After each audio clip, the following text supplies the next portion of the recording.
Today and apparently tomorrow, I will talk about the adaptive immune system and the kinds of problems that it poses for somebody who likes to think about the world like a physicist.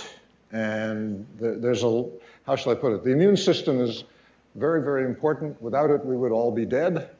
And on the other hand, the way it works is incredibly complicated. And I must say, I, at various times in the past, thought it would really be interesting, be good to learn about how the immune system works. And at each such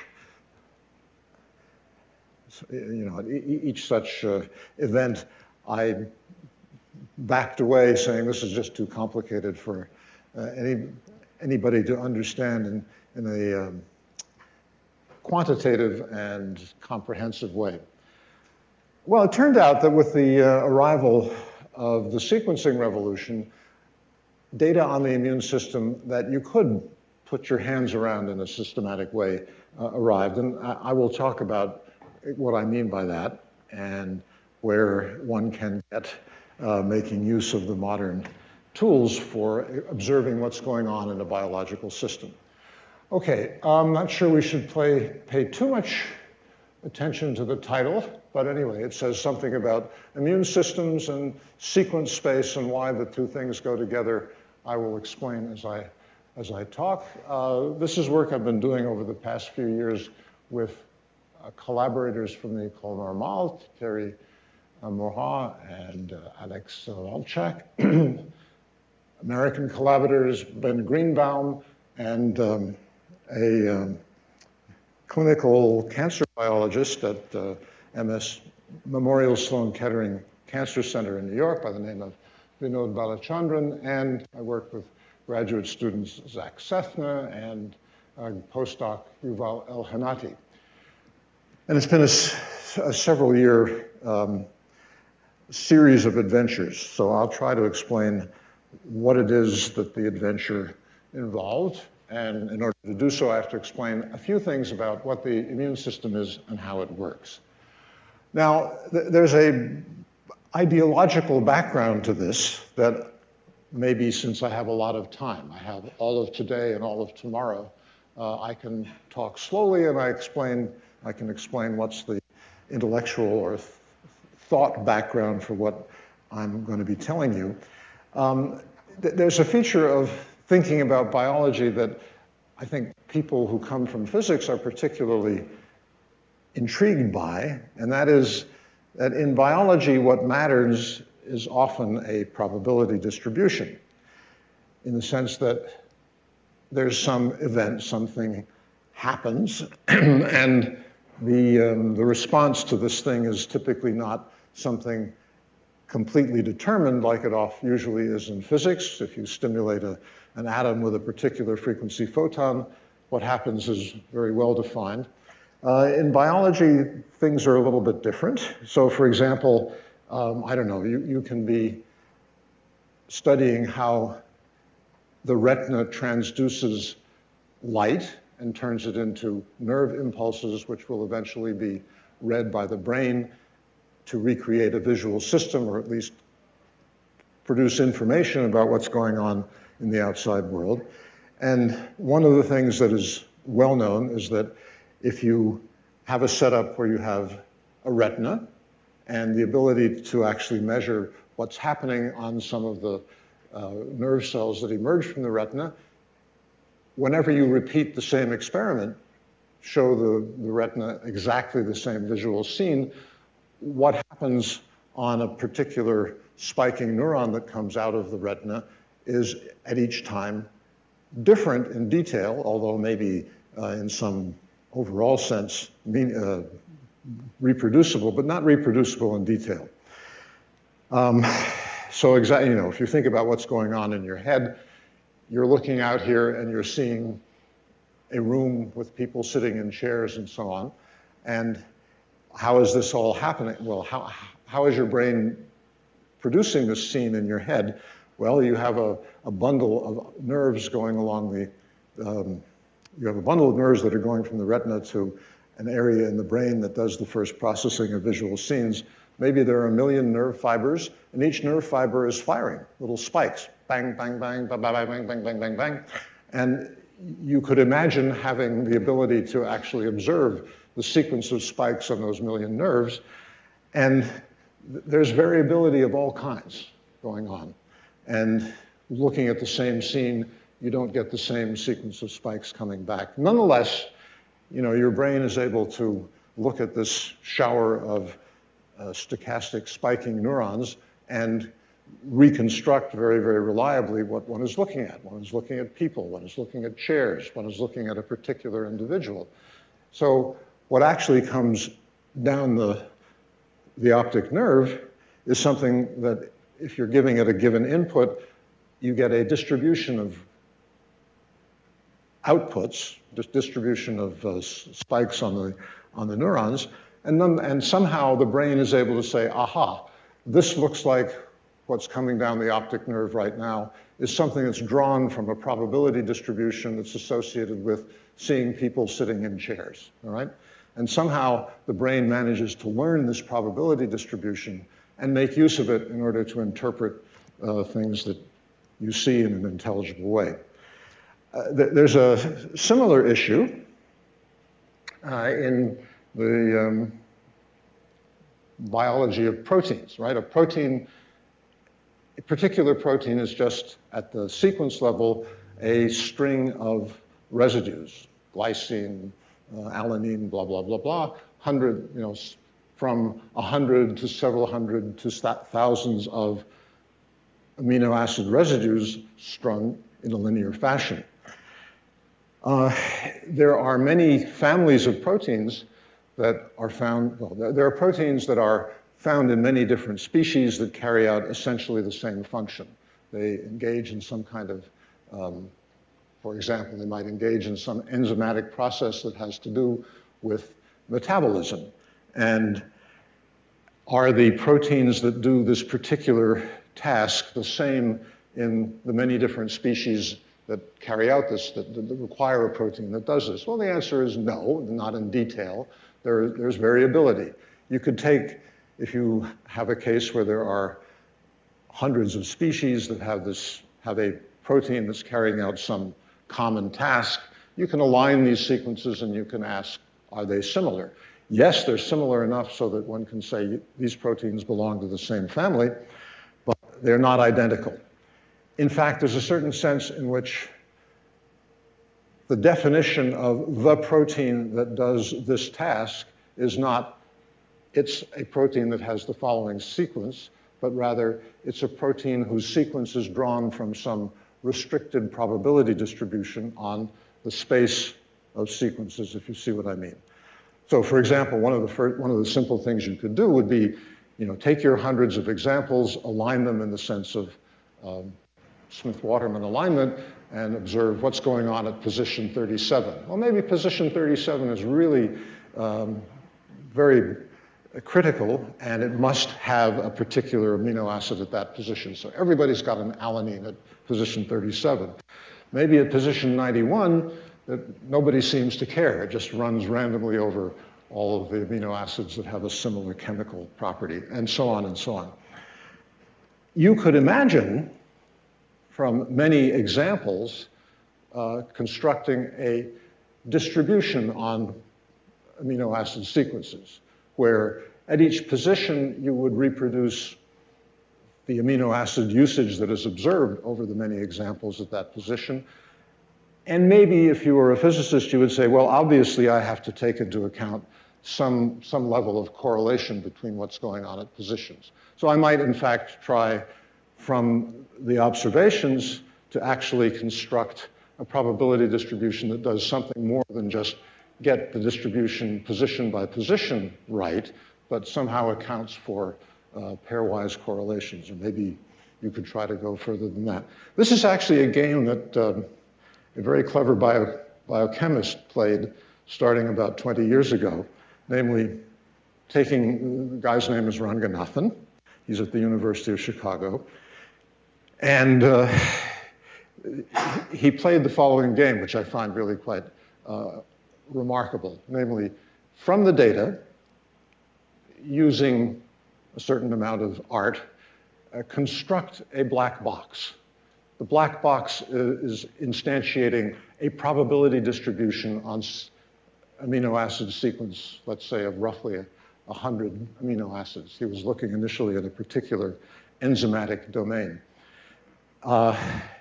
Incorporate in this black box the statistics of amino acid usage position by position and some degree of pairwise correlation information.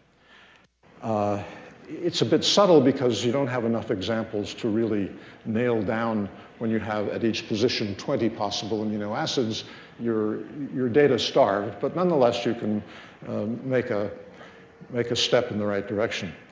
So you have a black box that basically instantiates the notion that, well, there's a probability distribution on the sequence space, and then you can push a button on the black box and have it kick out, here is a sequence that's drawn from this distribution.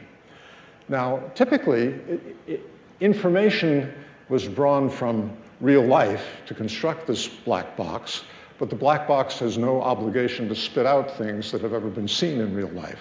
And if you think about the numbers involved, you readily come to the conclusion that, well, if you press a button on the black box, you will almost certainly produce a sequence which has never been in any protein on the face of the planet ever, okay?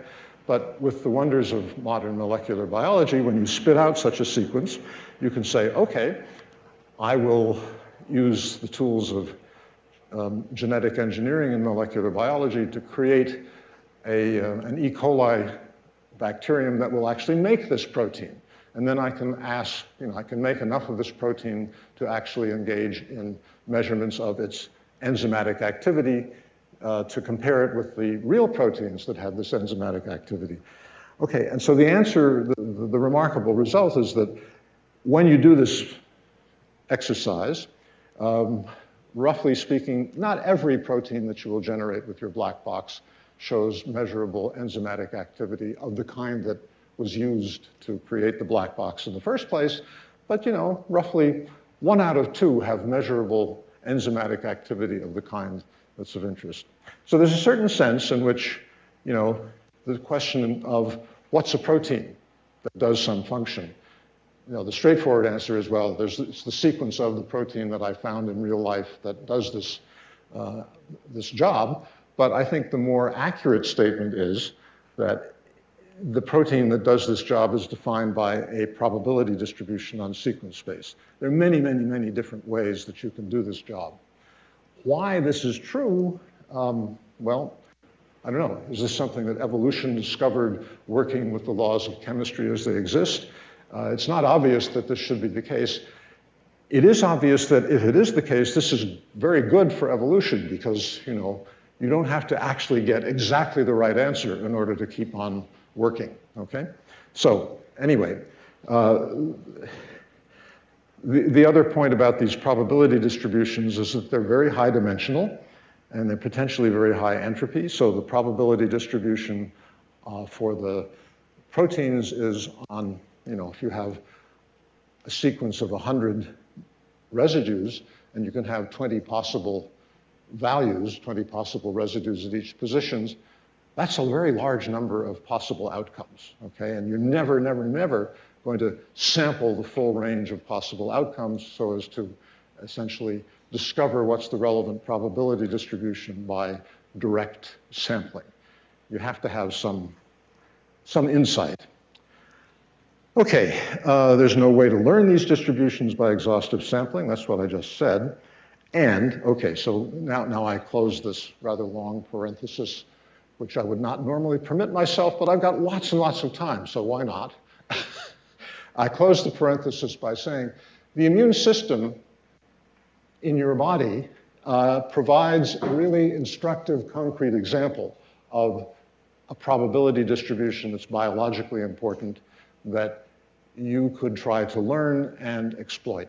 And that's what I'm going to be talking about today.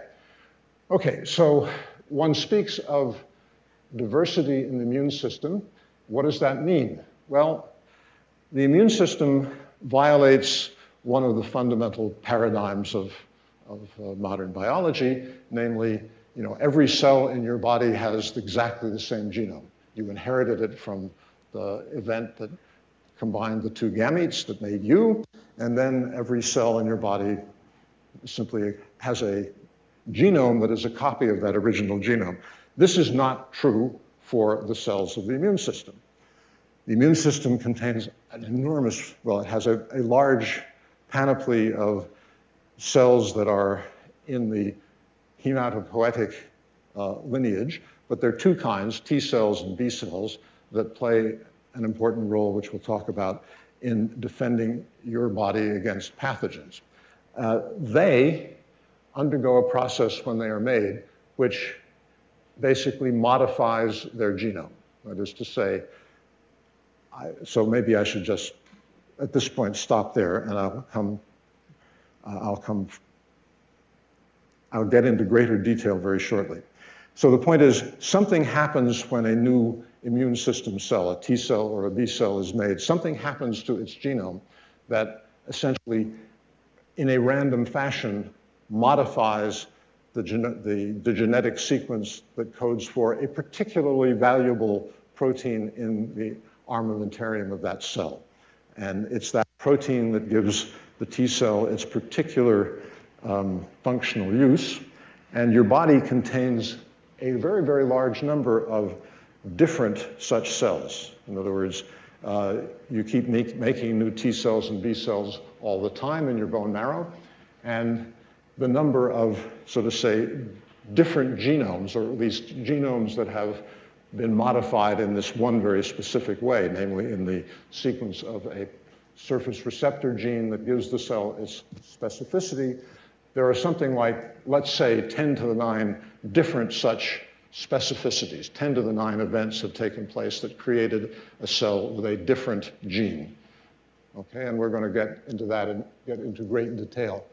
And so, question, is it useful to think of this diversity in terms of a probability distribution? Probability distribution on what? Is there something universal across individuals about these distributions? And can we use modern sequencing data to illuminate these questions? Okay, so the answer is, at a certain level, yes. And so let me now descend to a little bit more detail about the specific subject of the discussion here. Okay, so as I said, the part of the immune system that we're going to focus on is that made up by the collection of T cells and B cells that are wandering about in your blood and in your lymph system. These cells are characterized, all the cells of your body have a forest of proteins that are sitting on the surface or in the surface of your cell, and they are receiving signals of a large variety of kinds. The T cells and B cells have a very specific kind of surface molecule whose goal in life it is to recognize other molecules, okay? And as I say, these surface receptors, one way or another, recognize protein fragments, identify them as foreign, that is to say they shouldn't be there, they're not you, they're probably coming from a virus or an invading virus or bacteria. And when they sense the presence of such a foreign element, then a whole set of signals take place, gets created that then cause the other players of your immune system to come to the place where the signal, where this event has been detected, and cells that are misbehaving or not desirable get killed. And that's when you feel sick. Your immune system is responding to some external threat and doing so in a way that makes you feel sick, but in the end makes you feel good. Okay, so new T cells are made in the bone marrow where germline DNA for the receptor gene is randomly edited to create a unique new proto-T cell. So this is the part where the genome of the new cell is different from the germline genome. And it's different in a very simple way. It needs to have a receptor on its surface that is capable of recognizing stuff. But shouldn't be there, or it's capable of recognizing stuff. The details of what it recognizes we'll get to shortly. And something takes place. You don't really initially have a gene for the surface receptor. You have a bunch of pieces that could be put together to make a gene for the surface receptor, and that's what happens when a new T cell is made. There's a certain reshuffling of a certain a certain stretch of some chromosome that ideally ends up with a new gene, a gene for something that gets presented on the surface of the cell. Okay, the T cells, by the by, I should say, the T cells have a special function. They are surveying what's going on inside the cells of your body. So when you're invaded by a virus, as has been said in various ways this week, you wind up with a foreign entity inside your cell. The DNA of the virus, and the DNA of the virus is, so to say, treated as a device for creating new proteins by the machinery of the cell, and these proteins that are made are proteins that belong to the virus, the viral capsid and whatnot. They're not your proteins. So in all of your cells, as time goes on, well, at any moment, any one of your cells has a very large complement of proteins, many different proteins present in different numbers. These proteins are forever being broken down. If that weren't the case, the state of your cell could never change. So proteins are made, they have a finite lifetime before they're essentially thrown into the garbage heap and broken up into pieces.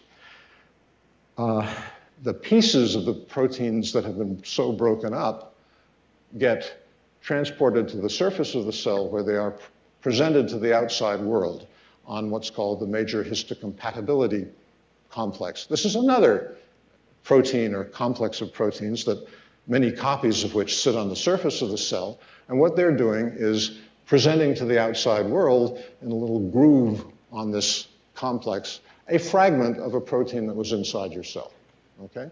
So in principle, if you have a device that can recognize a protein fragment as somehow inappropriate, illegitimate, not you, that's good, because you will be able to determine that, something's going on inside this cell which is anomalous, and for example, it might be anomalous because it's infected by a virus, it might be anomalous because it's infected by a bacterium. So this is what T cells do. The T cells go around and interrogate these these protein fragments that are being presented on the MHC complex. And when they recognize something, when they bind to this presented peptide fragment, then something else happens. We're not going to be able to, I will not spend much time talking about what else happens. That's where it really, really, really gets complicated. Cells, their internal state, the internal state of the T cells change, signaling molecules get created, other cells that can engage in killing get recruited to the site, and so on and so on. Yeah?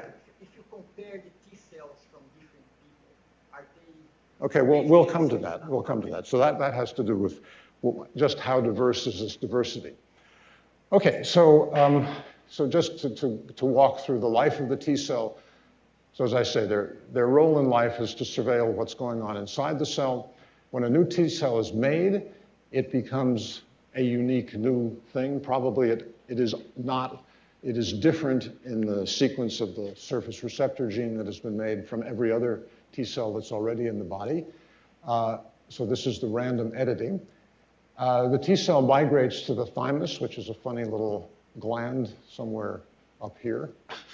And the T cell is then run through a series of tests to figure out whether it is any good at all. Does it in fact respond to something?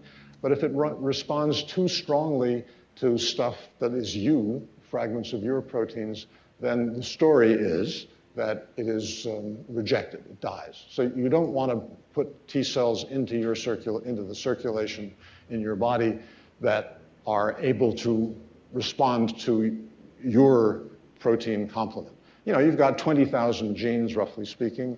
I don't know what the average length of a gene is, call it 1,000 residues. The length of these peptides that are presented is order 10 residues. So there's a finite number of peptide fragments that could be presented that represent your proteome. And basically, something is done at the initial steps to make sure that a new T cell doesn't recognize your proteome too strongly. If that gets screwed up, you have autoimmune disease, okay? So, fully vetted T cell then enters the periphery, and it can respond to foreign peptides displays on the surface of the host cells. T cells that recognize a pathogen, or, well, recognize something, proliferate, and when the crisis is over, they leave a small clone of memory T cells to speed response to potential reinfection with the same pathogen. Okay, so the diversity and randomness of this system means that statistical approaches are needed to understand it, and that's what I'm going to talk about. I should say something about B cells. T cells and B cells are different, although they come from the same so to say, stem cell origin. The B cells don't surveil directly what's going on inside your cells. They actually they recognize anything. Well, they create a different set of receptors that initially are presented on the surface of the B cell. They're interested in actually direct detection of chemical species or fragments of bacterial coats or whatever that are floating freely. They don't interrogate directly what's inside the cell. When they have detected something to which they should respond, they create very large numbers of copies of the surface receptor that recognized whatever it recognized, and these are then these are antibodies, and these are then set loose in the blood. Okay, so it's a different approach, but it turns out that you need the same diversity in the receptor gene in order to be useful, and the process by which that diversity is generated turns out to be essentially the same as for the T cells. So we'll focus mainly on the diversity question for T cells, but everything that we learn has a parallel in the life of the B cell. Okay, so let's get down to cases and talk about how this T cell receptor diversity, that is to say, the gene that makes the protein that gets presented on the surface of the T cell and is then available for surveillance. How does the diversity actually get created? It's a remarkably simple process, really, and with dramatic consequences. All right, so complication.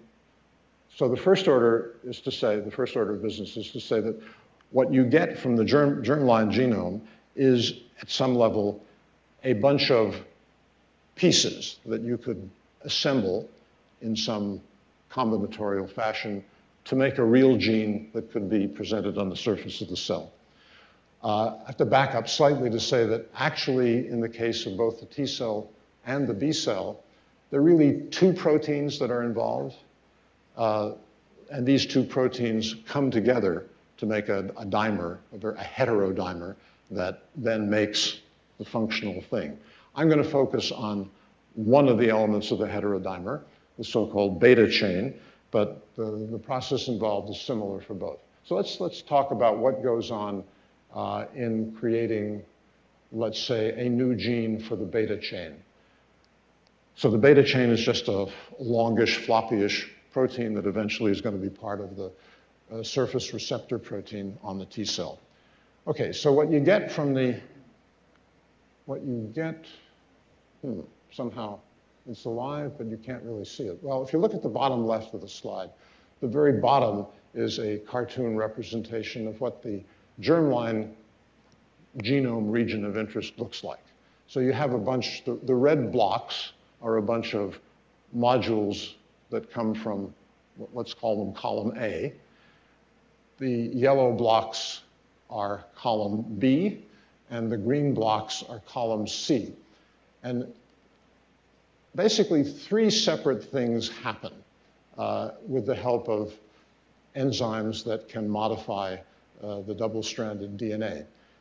Thing number 1 is that a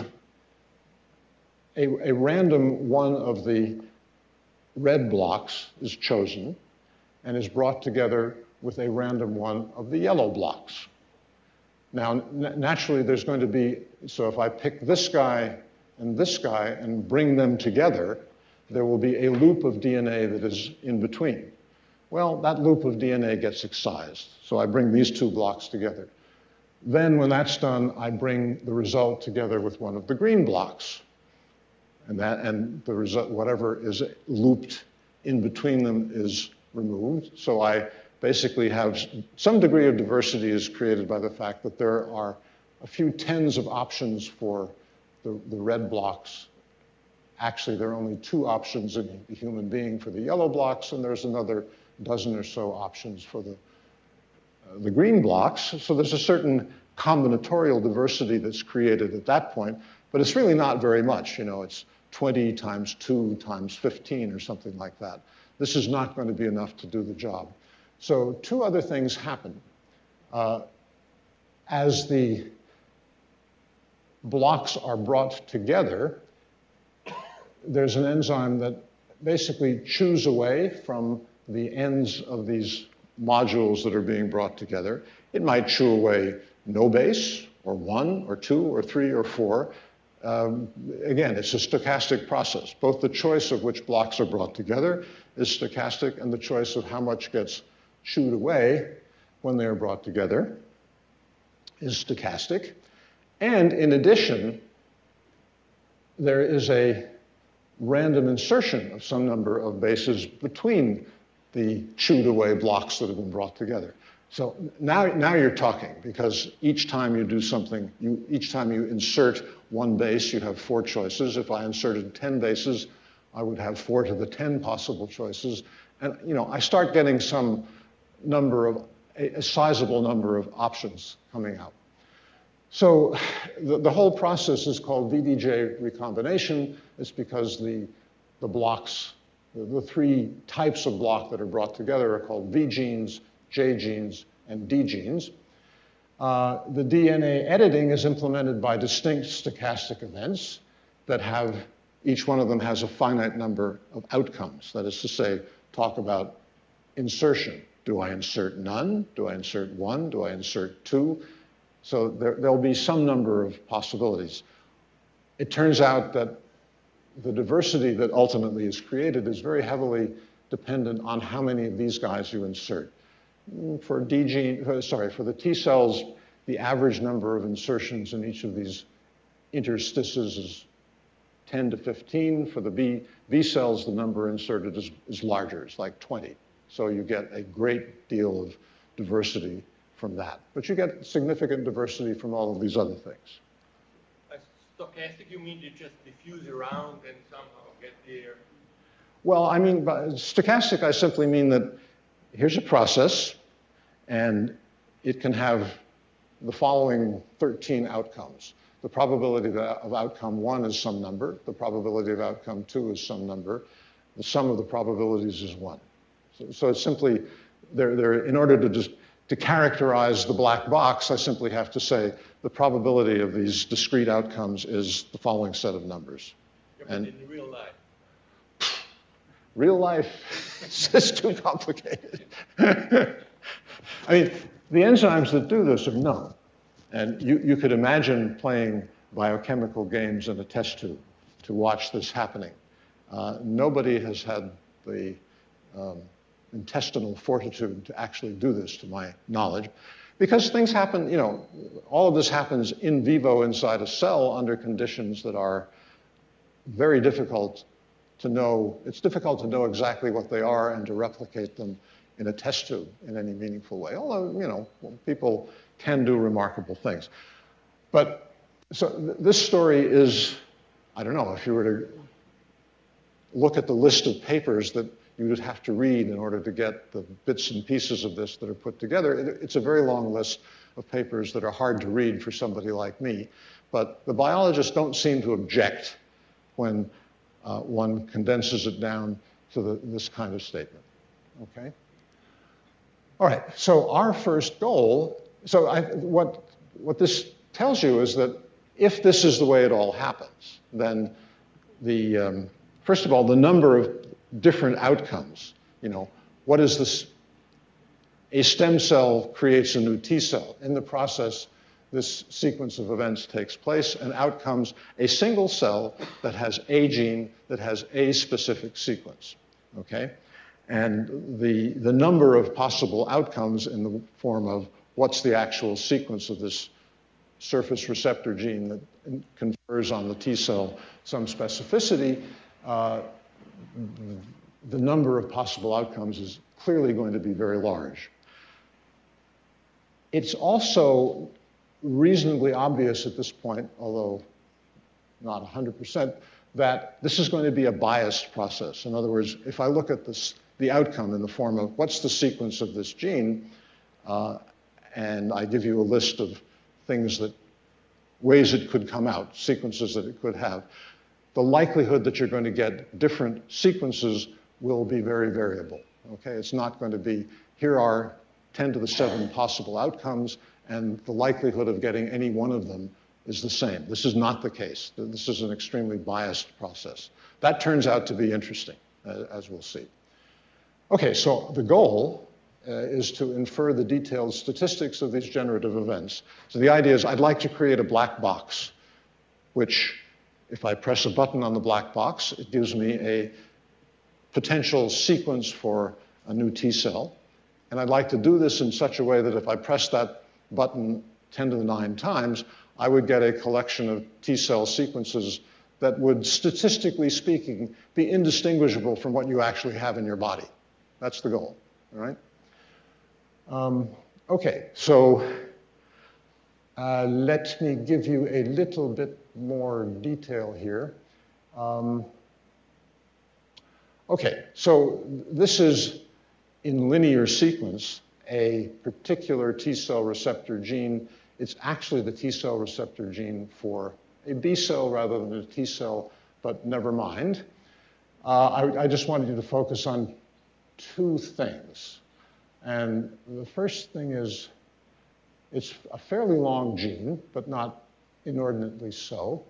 The region where these random things that have a lot of diversity, like chewing away at the ends of a gene or inserting bases at random, the region in the full gene, when it's finally ready to go, the region where you see the effect of that degree of randomness is actually relatively limited. In fact, I've drawn a rectangle here around a certain piece of this gene. And the reason why I draw this rectangle is that eventually we're going to say the new kind of data that makes it possible for us to make progress in thinking about this problem comes from getting the actual DNA sequence of the gene, okay? And you don't bother sequencing absolutely everything because most of it is not telling you anything that's terribly relevant to what's the level of diversity and what's the specificity of recognition. The point is there's a certain region, which is this region right up here, where the recognition pocket, if you like, is localized. So why this is so exactly, what's the protein structure story that makes one convinced that this is the case, I can't go into here. But the point is there's a relatively restricted region that runs between 2 residues which are in any successful gene always present, and the number of residues between them is, on average 10 residues, could be as many as 15 and as few as 7. It's a relatively restricted stretch of DNA. That's relevant because, in the initial days when people were doing sequencing of these genes, or sort of say getting collections of sequences of these genes, the length of DNA that you could reliably sequence was closer to 100 base pairs than, well, order 100 base pairs. So you had to choose where you focused your sequencing effort. Okay, so actually, the lore generally is that the part of the gene that lies between this cysteine here and this phenylalanine here, average length of order 10 residues, therefore order 30 bases, 10 times 3. That's the part that's most important for determining the actual recognition specificity, and we'll think a lot about that. This is the so-called CDR3 region, complementarity determining region number 3.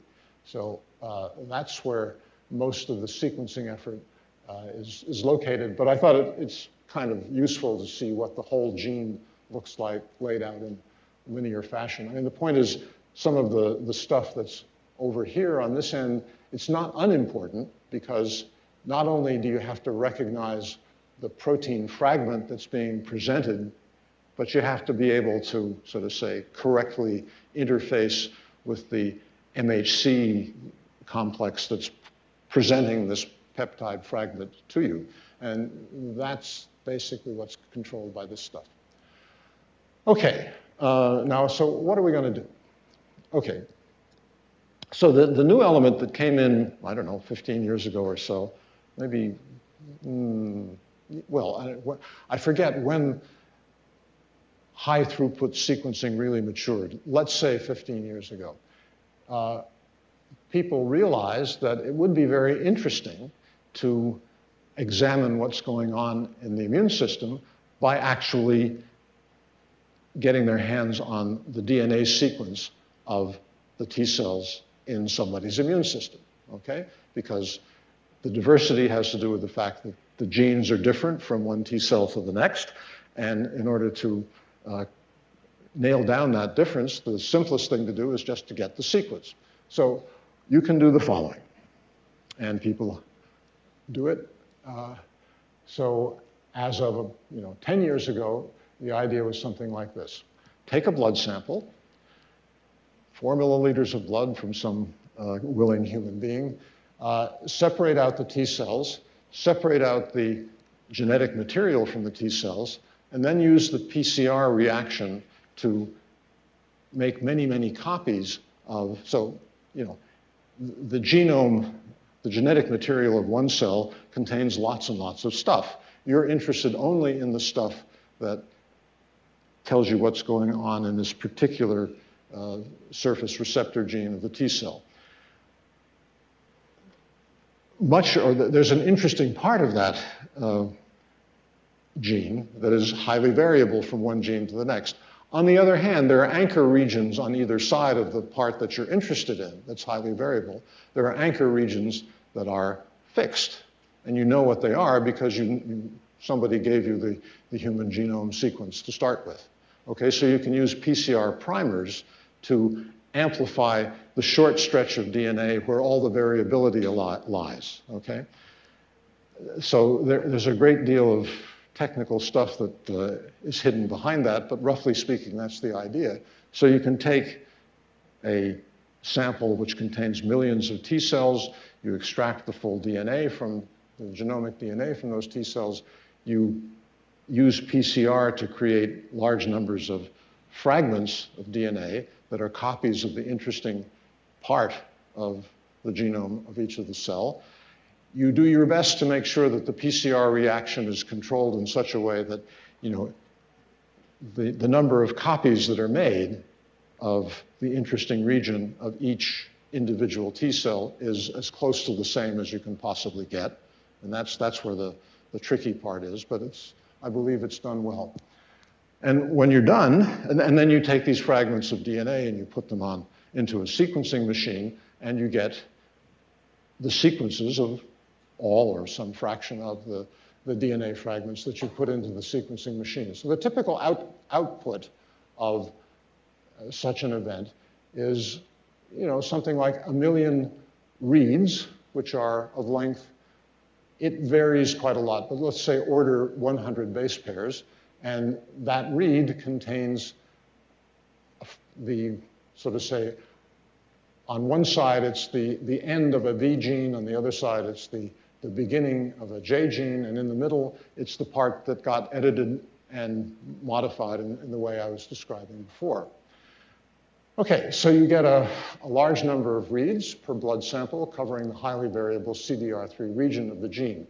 And that's what we're going to make use of to figure out how to deal with this whole problem in a good, statistically meaningful way. All right, so let's think about what's happening. You start with a blood sample. You can separate T cells and B cells using cell sorting because, okay, so a workhorse tool of biology is cell sorting. All the cells of interest have surface receptors surface markers of various kinds, and you can, with antibodies, fluorescent antibodies, tag these surface markers.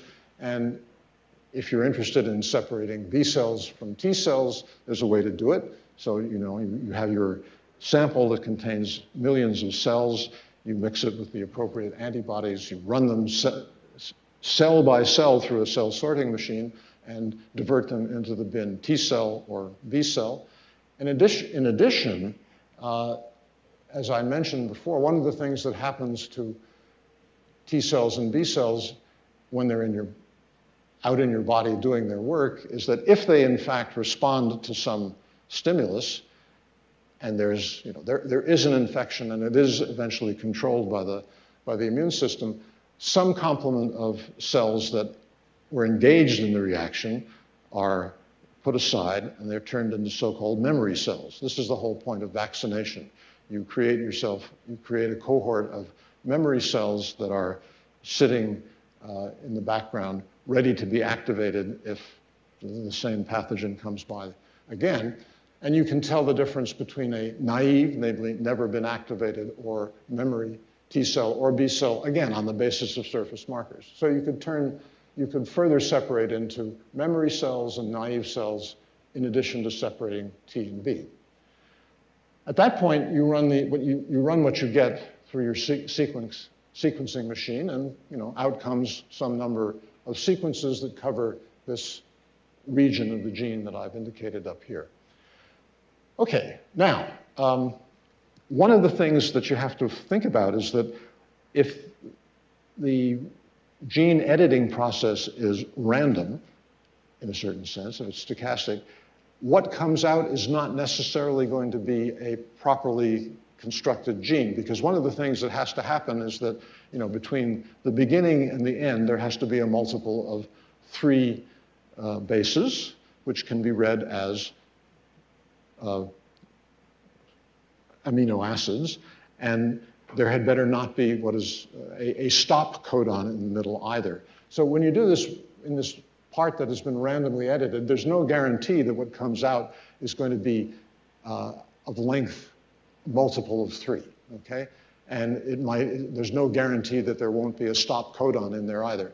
So the sequences that come out could be either what I'll call productive or non-productive, okay? And you can separate them rather readily. In other words, you can tell from the sequence whether if this thing that you sequenced were part of a V gene and a J gene on the 2 ends, would it in fact be of such a nature that it will actually produce a readable protein, okay? And so the ones that make a readable protein I'll call productive, and the ones that do not make a readable protein I'll call non-productive. Yes? Well, yes, there is a ratio. The whole thing is modified by the following thought. Okay, so in a rearrangement event, if the outcome is non-productive, that is to say it has a stop codon or it's out of frame, then you're not exactly completely done because you did this on one of the 2 chromosomes. Well, you have the other chromosome sitting there. And apparently, if it fails the first time, occasionally, and the answer is often enough to be interesting, it tries again on the other chromosome. So suppose on trying to recombine on the other chromosome, it actually gets a viable result. The previous event that didn't give a viable result is still present in the DNA, on the other chromosome. It's not active in any way, but it's there. It's a fossil. And it gets carried along, supposing that the cell, supposing the second event worked and gave you a readable protein, and that cell, eventually made it into your complement of T cells. Well, sitting in its DNA is this fossil.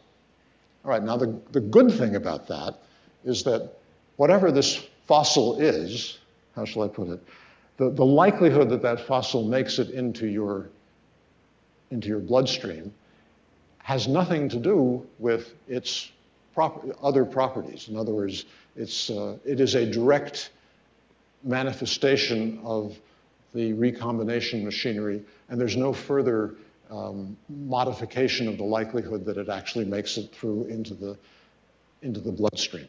Okay, if a recombination event makes a T cell that is functional, or makes a gene that's functional, the question of whether or not it actually makes it eventually into the blood is then determined by what happens in the thymus and elsewhere. In other words, there's a further filter on it, and what you see in the blood is not just directly responding or reflecting the statistics of the recombination machinery itself. So the non-productive sequences are actually extremely important because you can argue they reflect directly, without any further modification, the statistics of the recombination event itself, all right? Now, you then have to ask, well, the fact that you only got, how shall I put it, you only got the ones where you were not quite in frame, does that modify or does that influence your ability to infer the actual statistics of the recombination event? That's something we can come back to later, but it doesn't seem to be an issue. All right, so our goal is to characterize the statistics of these different sequence repertoires. What's the probability that any given sequence gets made by a stem cell in a single stem cell event? On top of that, there's the question of what's the probability that it's selected to become a mature T cell, and how do these statistics differ from individual to individual? All right, so our raw material then is going to be this collection of sequences, and depending on how the experiment is done, this stuff could be all smushed together, or could be separated between memory and naive, or it could be separated on the basis of other surface markers. But what you automatically have available to you is, for whatever your pool is, the distinction between productive and non-productive. And for the purposes of inferring the black box that tells you what goes on in a generation event, the non-productive guys are the most important, okay? The data is incredibly simple. It's just a long list of DNA, of sort of 100-ish base pair lists of bases, okay? And the question is, what are you going to do with it? Now,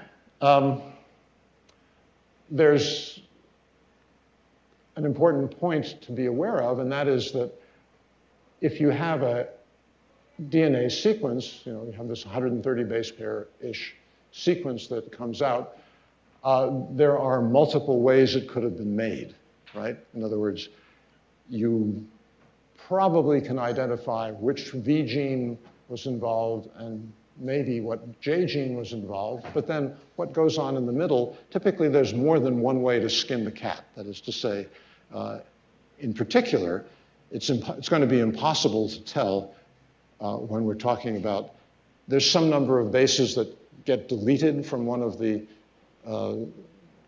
gene modules, let's say the V gene. Some number of bases get deleted, and then bases get inserted. How can I tell the difference between one base was deleted and one base was inserted, and how can I distinguish that from no bases were deleted at all, right? Because the insertion can essentially repair the deletion. Some fraction of the time, I delete 3 bases, let's say, from some gene, and then I put in a random set of insertions.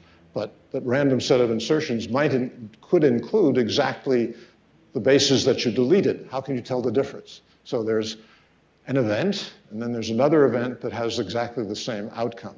So one of your problems is that you're going to have to be able to essentially assign a scenario for having made the particular read that you're looking at in a statistical way, right? You have to say, with such and such a probability, it was this V gene deleted this many times with the following insertions, and with some other probability, it was this V gene with a different number of deletions and different insertions, and so on. So the heart of the matter is the following. It seems plausible, and we decided that we were going to proceed as if it were true, that the sequence of events that creates the recombined gene is basically a sequence of events that are uncorrelated. In other words, there's no correlation between I chose a V gene. I mean, certainly there's some different number of there are probabilities that differ for choosing the different V genes, but having chosen it, that doesn't have any influence on the probability that there's going to be an insertion of 1 or 2 or 3. In other words, the different maneuvers, the different components of this scenario, to the extent possible, we're going to imagine are uncorrelated, independent, all right? So we have the following notion, namely that the probability of a given recombination scenario that is going to be the following. First, you choose a V gene. Which V gene you chose has an influence on what's the probability that you chose that V gene. They're on different locations. The little signaling sequences that tell you where to sit in order to cut it out differ from one another a little bit. There's any number of mechanistic ways in which the probability of choosing V gene 13 differs from the probability of choosing V gene 7. So there's a probability distribution on that choice. There's a probability distribution on the choice of D genes and J genes as well, and because of the way the genome is organized, those two guys actually are correlated, and you have to take that into account. Having chosen a V gene, let's say, we know that there can be deletions from that V gene.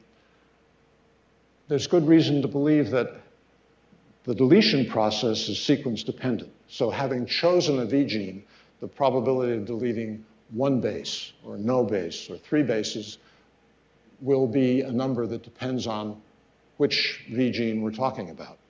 Ditto for the other deletions, and then eventually there's a probability for inserting either between the V and the D or between the D and the J. This all sounds very complicated, but this is just translating into some simple stochastic idea, the picture of how the gene rearrangement takes place. Then, if I want to know if I knew all of these little probability distributions, I would be able to tell you what's the probability that this recombination scenario took place. That's not quite the end of the story. Well, first of all, I don't know what those numbers are. That's going to be my problem. But that's not quite the end of the story because, well, what I really see is not the scenario, the collection of events by which the recombination was made, but I actually see the output sequence itself. And I said there are clearly going to be multiple ways in which I could produce the same sequence. So what I'm really interested in is p-gen of sigma, sigma being the sequence. That's the sum of these recombination scenario probabilities over all the scenarios that give me my sequence. So it's a Russian doll problem. I have interlocked probabilities to worry about. And my main probability is, my main problem is that I don't know what these individual factors in my scenario probability distribution are. But if I could do something about this, then I'd be in business because I would then be able to tell you what's the probability of generating in a single stem cell event any given sequence, and that will turn out to be useful. Okay, so I'm almost at the end of what I want to say today. So how do we deal with this? Well, this is a rather standard sort of inference problem. Roughly speaking, what I want to do is the following. I don't know I don't know each of these probability factors is just a collection of numbers that sum to 1, right? If there are 35 different V genes, then this guy is just 35 numbers that sum to 1. Each number is the probability in this choosing which V gene. What's the probability of choosing that particular V gene? The answer is not 1 over 35. It's something that bobbles up and down. The idea is that if I were just to pick some numbers at random, I would get, for each of the sequences in my ensemble, I mean, I have data, 100,000 sequences. I make some random choices for these probability distributions, then there's a predicted probability of generating each of these sequences, and there's an overall probability that I got the collection of sequences that I got, right? So the log likely, so there's the notion of log likelihood. The log of the probability, the product of all of these, the probabilities of finding all of these sequences, take the log, that's the sum of the log probabilities of all of the sequences. I would like to maximize that. I would like to choose the numbers to go into these little boxes such that the probability of getting the sequences that I actually saw is maximized. And that is so there's a systematic procedure for doing that. You start with any random choices, and then there's an iterative procedure for modifying these numbers in a systematic way, in a cyclic fashion, such that the log likelihood of the data that you've got is maximized. That's what we do, okay? It's a rather annoying computational procedure, but it's perfectly doable. And so the answer is, given the collection of data here, working with the non-productive sequences only, because the non-productive sequences are the ones that directly show you what happened at the generation event without the intervention of any further selective processes, I can figure out what are all of these numbers, okay?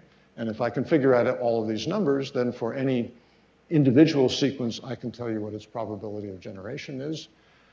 And there are a bunch of other things to be said, but let me just go to the very end of what I want to say today. So, typical outputs, all right?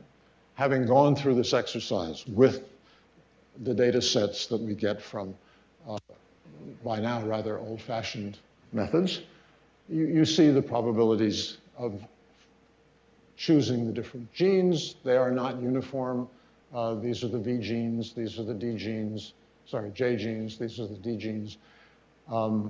There's the probability of making different numbers of deletions from the genes. Well, you can see that the probability of the number of insertions is something that starts low, has a maximum, and then falls away. It has some mean somewhere. The error bars are sort of old-fashioned, old version numbers of, I perform this inference on different individuals. I have a bunch of different individuals. For each individual, I have the collection of tens of thousands of sequences. I perform the inference method, and I find some results. It's clearly consistent from individual to individual. The base insertions they have their own character, and the deletions have their own character. But again, the thing that's interesting is that they are roughly the same for everybody. And where I want to stop is the following. So if you have this generative model, okay, so let's back up just a microsecond. Why did I have to go through this song and dance? I have a large number of sequences. I'm interested in effect, the probability distribution on these sequences. But just knowing the sequences is not enough. I don't have enough data, and I will never have enough data to actually directly measure the empirical distribution on sequence space. I had to have underneath it a model for the generative process that was much lower dimensional than the dimension of sequence space itself in order to be able to do the inference. Okay, so why do I say that the diversity is going to be so big that I can never sample it directly? Well, a good measure of diversity is the entropy, the sequence entropy. Turns out, of course, that the entropy of recombination events, that I can compute exactly because I have the recombination scenarios are governed by these probability distributions that I now know. So the entropy of that distribution I can get. The entropy on sequences is less than the entropy of recombination events by virtue of the fact that a given sequence can be produced by multiple recombination scenarios. There are many ways of getting the same scenario, getting the same sequence from different scenarios. And it turns out that in the process, so the sequence entropy is less than the recombination scenario entropy by some quantity that you can effectively identify as the number of, the log of the number of different ways in which you can, different recombination scenarios that give you the same sequence. That's actually computable empirically in the course of our optimization procedure. It turns out to be 5 bits. It's as if there were on average, 32 different ways of getting any sequence. There's a net result for this nucleotide sequence, and it's 47 bits, which is a largish number. So the recombination scenario entropy is 52 bits. Convergent recombination, that is to say, different scenarios giving you the same sequence, that's worth 5 bits. So there's 47 bits of entropy in the whole thing. That's like 10 to the 14, that would be 10 to the 14 different outcomes if they all had the same probability, but they don't have the same probability. But this is vastly larger than the number of unique T cells in an individual human. You're obviously, the potential diversity of the sequences that get produced by this recombination process is way bigger than the number of different sequences that are present in your body. And so this leads to a number of interesting questions to observe, to explore and consequences. And here I've simply pointed out that, well, if you look at the overall diversity as measured by entropy, sequence entropy, at least the recombination events, the scenario part of it, has identifiable origins. There's diversity that comes from insertions, there's diversity that comes from gene choice, and so on. And the interesting fact is that really the majority, more than half of the diversity comes from these insertions. And okay, this turns out to be something of some interest. We talk about mouse. All right. I'm going to finish with this slide today. So for every sequence, I can tell you what is the probability that that sequence got generated in a single T stem cell event. All right? I can then take the sequences that I've observed in a particular human sample, and to each of them I assign its generation probability, and then I can essentially create for you the histogram of that generation probability. So the blue curve is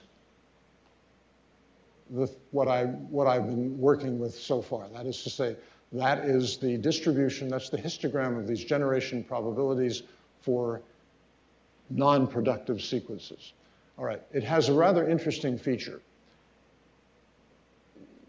This is not log-log, this is semi-log, so I have the log of generation probability here, and I have the actual probability density on this axis. So there is a maximum value of this generation probability, which is like 10 to the minus 6 or so. There's a peak around 10 to the minus 10, and there's a very long tail that goes down several orders, tens of orders of magnitude, right? This is 10 to the minus 10.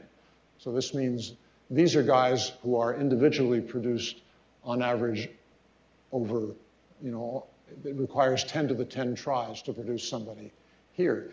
It would take 10 to the 15 tries to produce somebody here, 10 to the 20 tries, and so on. So this is a highly skewed distribution, and that has interesting consequences. And, okay, well, I think I'll stop here and we'll proceed onward from here tomorrow, talking about, okay, what happens when you look at the productive sequences and what follows downstream from that. Okay, but the key point is there's an enormous range in this distribution of generation probabilities. The reason why you see any of these guys at all, given that maybe there are 10 to the 9 or 10 to the 10 different events that make your immune system, is that the number of ways in which somebody with this very low individual probability can be made is increasing exponentially as I go to the left of my diagram. It's the usual energy versus entropy competition in statistical mechanics. Okay, so anyway, that's the story for today, and I will try to draw some consequences for function and other such things tomorrow. Okay, thank you.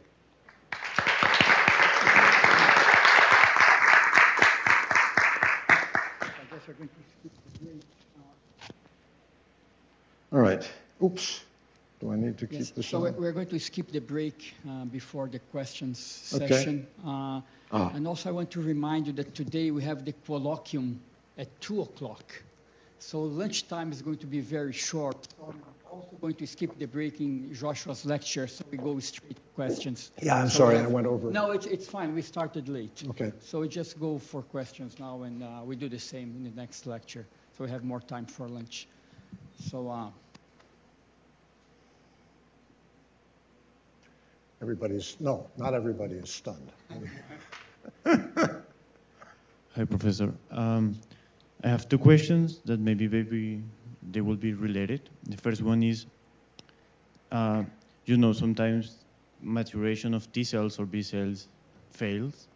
So you have, for example, autoimmune diseases or cancer proliferation. What do you think from a mathematics and stochastic point of view is the reason of those mistakes? I'm sorry. So are we talking about failure to produce a recombined gene that is functional, or? Failure, yes. Failure. Okay, well, so we exploit this. In other words, when you perform this sequencing operation, by the way, I should say there are two sequencing strategies that are used. One of them is to sequence the genomic DNA. The other is to sequence the RNA in the cell. So there's RNA-seq and DNA-seq, okay? Both of them could be used in this context.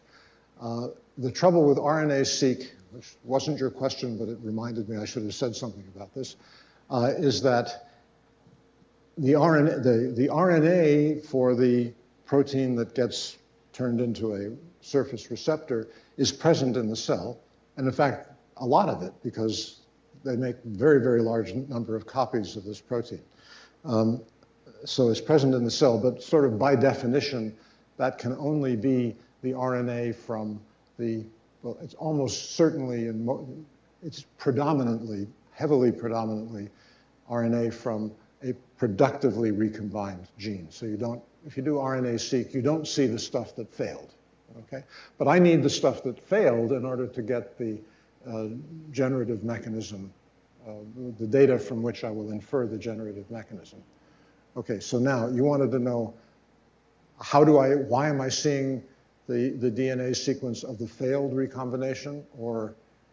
Yes, like sometimes there are some failures in that maturation of the T cells.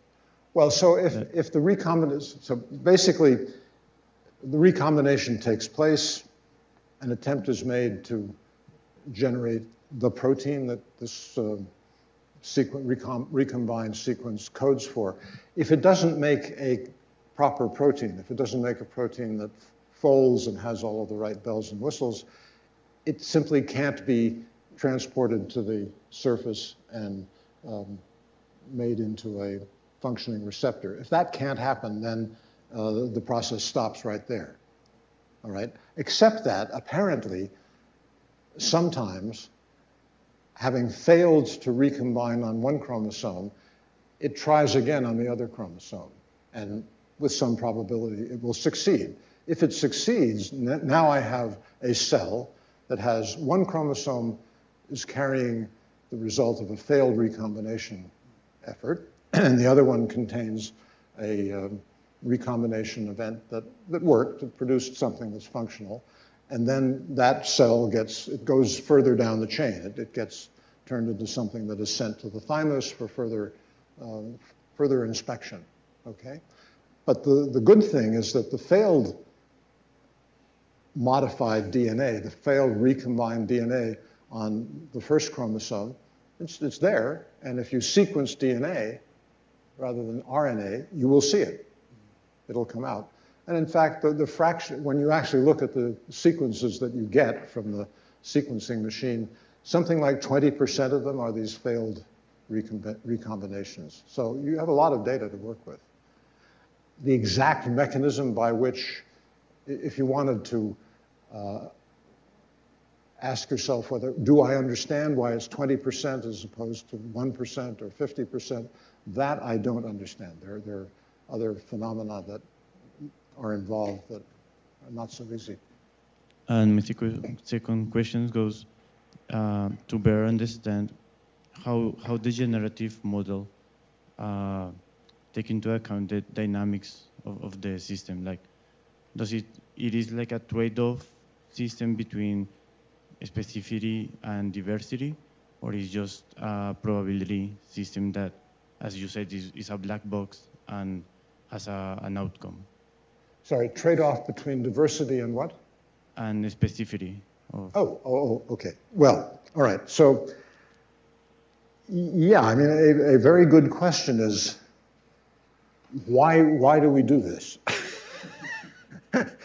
Now, in order to understand why, okay, so the system, as we've said, at the DNA sequence level, there is an observable diversity of the output, right? We've observed it, we've quantified it, even though we can't actually directly determine the diversity of sequence by just looking at the sequences. We have to have a model underneath it in order to be able to infer the full stochasticity of the model. The question then arises, is this more diversity than you need, just enough, or not enough, or what? Okay, that depends upon something that we don't, well, I haven't talked about yet, and in point of fact, don't really understand. Okay, so the idea here is that you create an army of T cells or B cells, each one of which has a particular weapon that is good against only one particular kind of invader, all right? And you just hope that you have created enough different, sufficiently large diversity of soldiers or sufficiently large diversity of weapons that they carry so that whoever comes in to attack them, one of the soldiers at least will be able to fight back. All right, so what this really boils down to is the attackers are, let's suppose that the attackers are viruses and the thing that has to be detected is a protein, a foreign protein. So the real question is this diversity of T cell receptor sequence enough to cover the ability, to produce the ability to be able to recognize the full diversity of peptide sequences that could be thrown at you as foreign attackers. That requires that you understand not just what's the sequence of the T cell receptor, but how does that T cell receptor interact with the things that it's supposed to detect? There's some degeneracy in that interaction. That's called cross-reactivity. You probably can get your hands around the diversity of what you have to detect at the sequence level, but we have to have sequence-to-sequence interaction energy, if you like, under control in order to see whether this diversity is enough, okay? So we don't have that under control, and that's a subject of active research, and the question is, what would you have, you're not going to be able to answer this question a priori. You need data, and the question is, how much?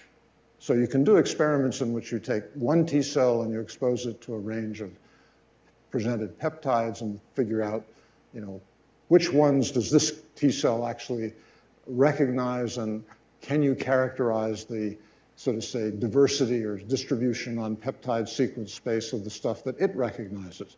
But then you have to, this whole other axis, I have to change T cells. Every T cell recognizes some little cloud of peptides, and different T cells recognize different clouds. So I have to understand this interaction energy problem. It's a little bit like what I was talking about the first day. I need this mapping from sequence space to energy space, not just for a single sequence now, but for pairs of sequences. So if you knew that, then you could start saying whether this level of diversity, yeah, it's just right. It matches what you have to deal with. Or it's surprising, it's overkill or underkill or whatever. We really don't know. It's a very, very interesting question. And the one thing that I can say, and I'll mention it tomorrow, is that, well, you can compare different species. And so the diversity of our immune system and the diversity of the immune system of other species is different in a rather amusing way, okay? Mouse is the obvious experimental animal. His immune system is substantially less diverse. He's also a smaller animal. Now, somehow it all seems to work, but it's a bit surprising because, well, anyway, I'll talk about this tomorrow. Anyway, that is the intellectual direction where I think there's something really interesting to do. Other questions?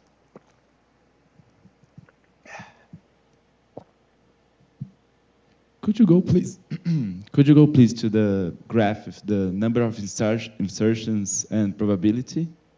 Yeah. Of VD and DJ. Here? Yeah, yes. Did you come to the conclusion that the number of insertions are independent of the sense, like of the being of VD or DJ? Like, is it independent? So are they so similar that they are like, it doesn't matter which correct place of insertion?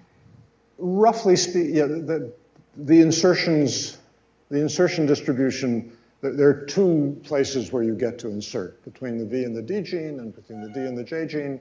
And to a reasonable approximation, but I don't want to overstate it, so to say, if you read them in opposite directions, all of the statistics of insertions are the same, right? It's the same.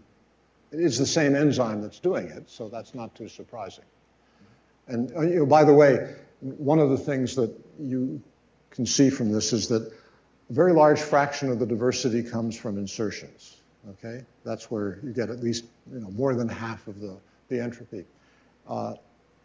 Juvenile animals, babies and fetuses, for reasons that I don't fully understand, do not do insertions. Okay, the enzyme that does the insertion stuff only turns on after birth. In mice, you can see it happening in the space of days.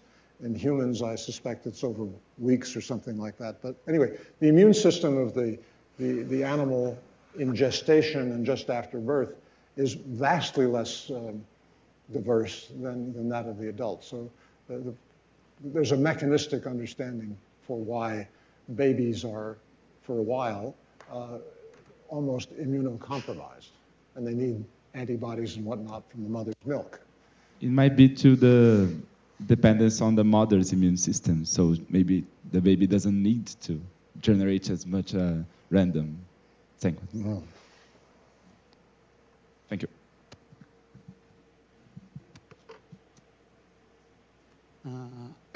May may have time to one more question, and then we break.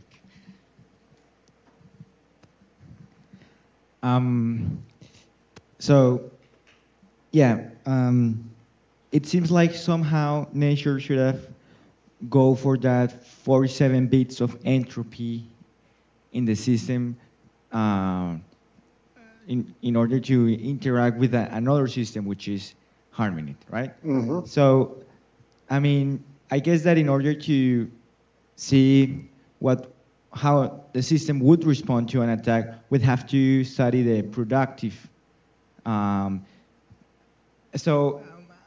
mean, is this a sort of null model, as you showed us yesterday, let's say, of what would happen if just, things mutate without a selection? Or, yeah, and I think you also commented on that just earlier. Here you're not considering like a fitness on the sequences which are made. So, well, you mentioned the word null model. Maybe I'll just pick up on that.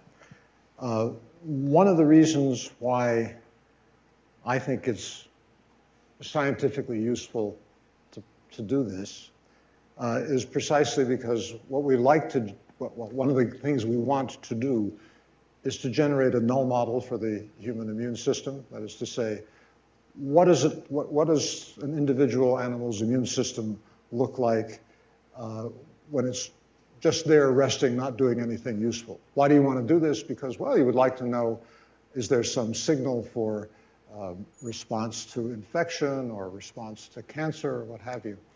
And having a null model is very helpful when you're looking for a signal which is readily buried in noise. Now, another variant of this is the following. I mean, in the end, I'm playing this game because, well, it looks like an application of the kind of statistical mechanical, it looks like it's a biological domain where the application of ideas that we are familiar with from statistical physics could be productive. In the end, people do biology, if you look at what funding for biology really comes from, it comes from medicine. People want to cure disease. There is a whole new science of cancer therapy called immunotherapy. And the concept is very simple and very, how shall I put it, attractive. It is that cancer is by definition the creation of some foreign entities in your body. That is to say, cells that have undergone mutations that make them non-responsive to the control signals that, make organs stay the size they're supposed to be. Now, the immune system is supposed to be able to recognize foreign stuff and kill it, all right? And so the immune system also has controls and brakes, and cancer cells or cancer tumors learn how to exploit that to hide themselves from the immune system. And so immunotherapy basically relies on drugs which interfere with the ability of the cancer cells to exploit the control systems of the immune system, to turn off the ability of the immune system to attack them. Okay. So so the question is, why do these immunotherapy drugs work in some cases but not in others? In order for it to work, it has to be the case that for any particular cancerous mutation must have, if it works, then there must be a T cell present that's able to deal with that particular mutation. And the question of what's the likelihood that the average human being is going to have a T cell that will deal with the average cancerous mutation, that's a statistical question. And if, maybe the answer turns out that it's hopeless, it's never going to work, or maybe it's going to be that it'll work 1% of the time, you can't even begin to come to grips with the questions unless you have a grasp of the statistical nature of the immune system. So that's another motivation. Okay. And so we come back here in 50 minutes, okay, 11:20 by this clock here, okay, for the next lecture. Okay, good. Many.